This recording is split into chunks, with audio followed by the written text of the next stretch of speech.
Issue చేయదాటిపోతే నిన్ను నన్ను సౌమ్యని తీసుకువెళ్లి కటకటాల్లో పెట్టి కుళ్ళబుడిచేవాళ్ళు. అమ్మో, అలా జరిగితే మొత్తం కొలాప్స్ అయిపోయేది. విన్నావుగా, అది రిజల్ట్.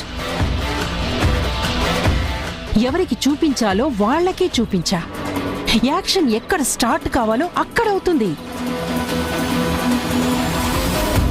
డిస్ట్రక్షన్ ఎక్కడ మొదలవ్వాలో అక్కడ మొదలవుతుంది. అది చాలు. మనం సేఫ్ జోన్లో ఉంటాం. ఆ ఫ్యామిలీ మొత్తం ట్రబుల్స్లోకి వెళ్ళిపోతుంది.